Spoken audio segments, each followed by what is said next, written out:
قال رسول اللہ صلی اللہ علیہ وسلم انہا ستکون فتنۃ، ان قریب ایک بہت بڑا فتنہ رونما ہوگا۔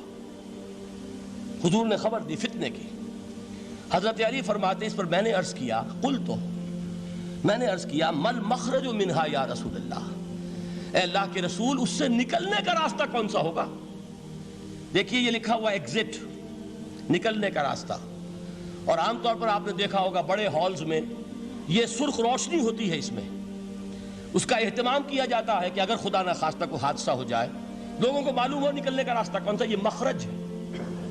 حضور نے خبر دی کہ فتنہ ہوگا۔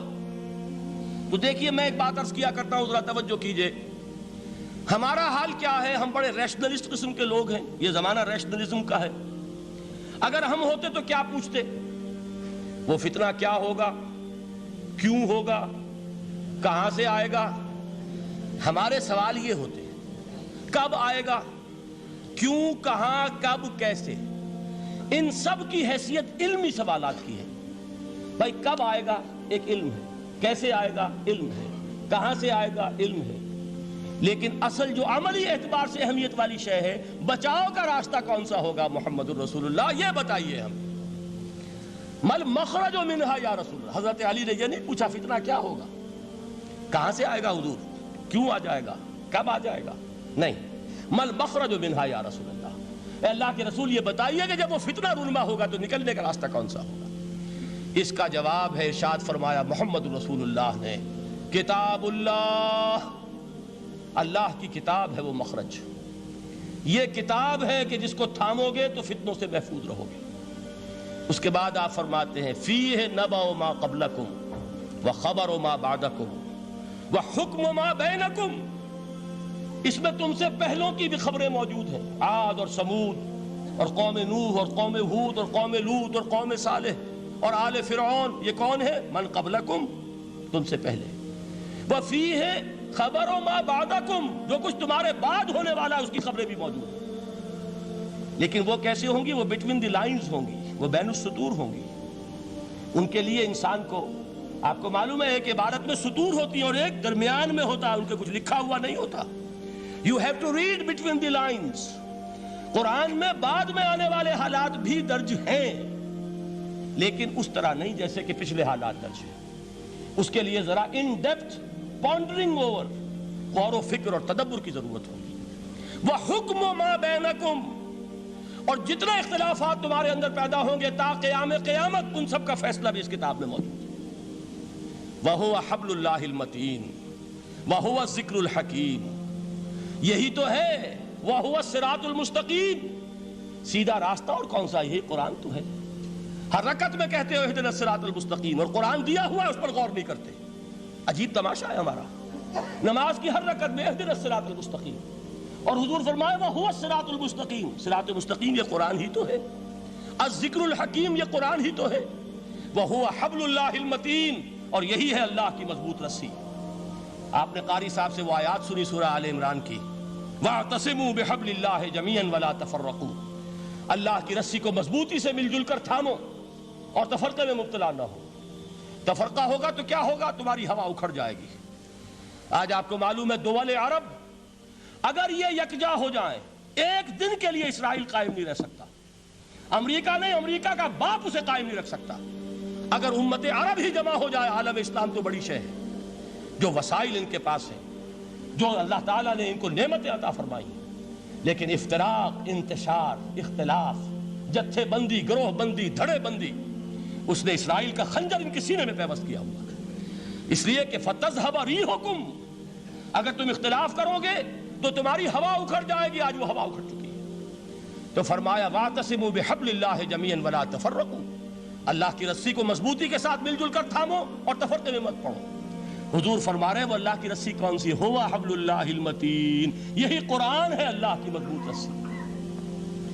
علامہ اقبال نے کیا خوب کہا ہے، علامہ اقبال نے قرآن اور حدیث کے حقائق کو جس طریقے سے اشعار کا جامہ پہنایا ہے، وہ تو خود کہتے ہیں گوہر دریائے قرآن سفتام، میں نے قرآن مجید کے دریا سے موتی نکال کر اپنے اشعار کے اندر میں نے چن دیے ہیں، میرا کام اور کچھ نہیں ہے۔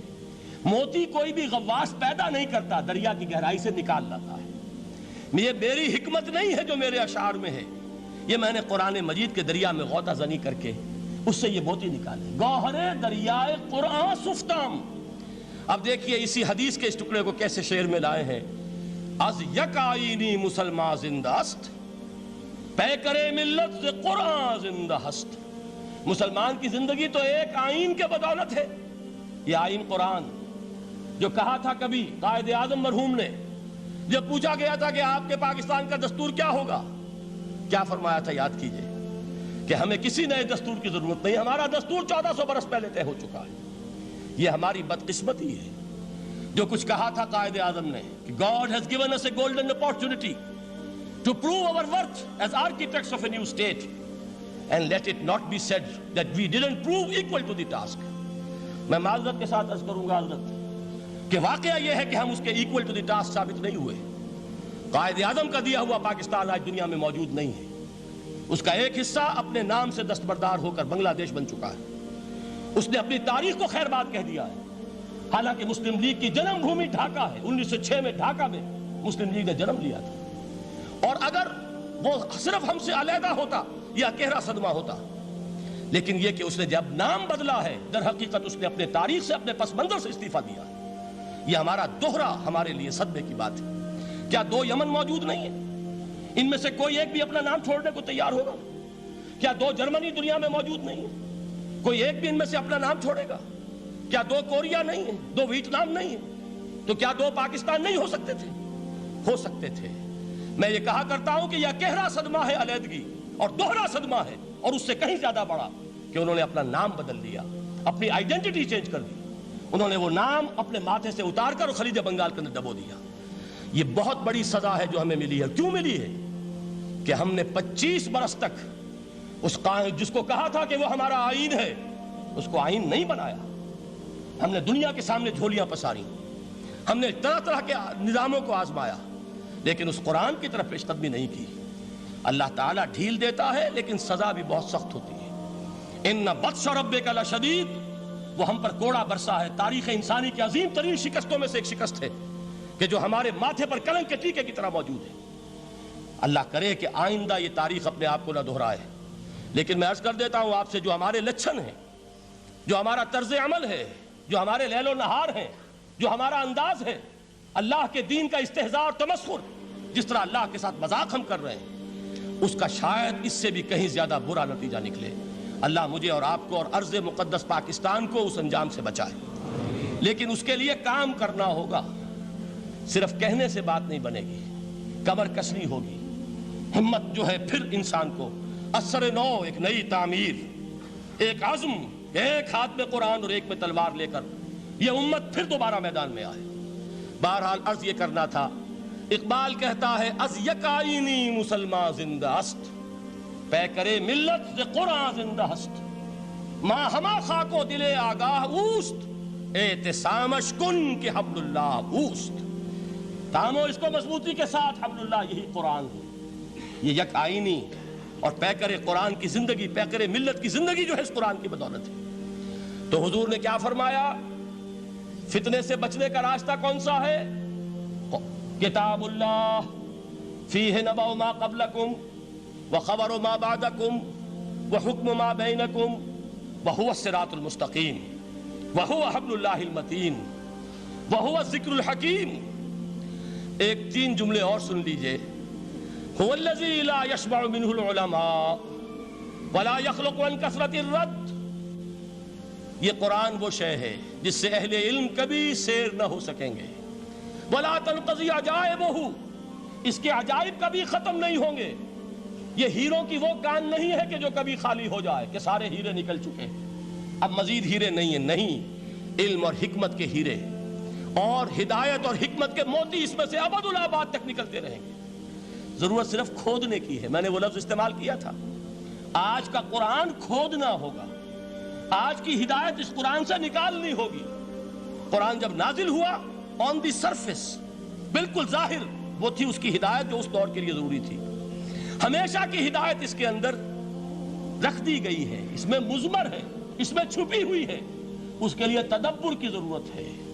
کتاب انزلناہ الیک مبارک لِيَدَّبَّرُوا آیَاتِهِ وَلِيَتَذَكَّرَ أُولُو الْأَلْبَابِ، لوگ تدبر کریں، اس کی گہرائیوں کے اندر غوطہ زنی کریں۔ لا تنقضی عجائبہ، اس کے عجائب کبھی ختم نہیں ہوں گے۔ ولا یشبع منہ العلماء، اہل علم کبھی اس سے سیر نہیں ہوں گے۔ آپ کو سخت بھوک لگی ہوتی ہے اور کھانا کھانے کے تھوڑی دیر کے بعد اب آپ کا ہاتھ رک جاتا ہے، سیر ہو گئے، بہترین کھانا ہے لیکن نہیں کھا سکتے۔ اگر عام حالات میں وہ آتا تو کبھی نہ چھوڑتے، لیکن اب وہ آپ کا میزبان کہہ رہا کچھ اور لیجیے، تناول فرمائیے ذرا یہ دے، بھائی نہیں میں اب بھر چکا، یہ آپ کہتے ہیں کہ نہیں؟ حضور فرمایا یہ قرآن وہ شے نہیں ہے جس سے اہل علم کبھی سیر ہو سکے، ان کی پیاس بڑھتی چلی جائے گی، ان کے اندر quest of knowledge, search for wisdom بڑھتی چلی جائے گی۔ کبھی بھی انسان یہ محسوس نہیں کرے گا کہ مجھے جو لینا تھا میں لے چکا، بلکہ یہ کہ جیسے جیسے قدم آگے بڑھیں گے تہذیب کے، تمدن کے، علم کے، اتنے ہی قرآن جو ہے وہ آگے بڑھتا چلا جائے گا ہر دور کی رہنمائی کے لیے۔ لا تنقضی عجائبہ ولا یخلق عن کثرت الرد، بار بار کے پڑھنے سے اس پر بوسیدگی طاری نہیں ہوگی۔ دنیا کی اور کتابیں ہیں، ایک دفعہ پڑھ لیں گے، دو دفعہ پڑھ لیں گے، تین دفعہ پڑھ لیں گے، چار دفعہ پڑھ لیں گے، پھر جی نہیں چاہے گا۔ لیکن یہ کتاب وہ ہے، امام شافعی کا میں واقعہ آپ کو سناتا ہوں۔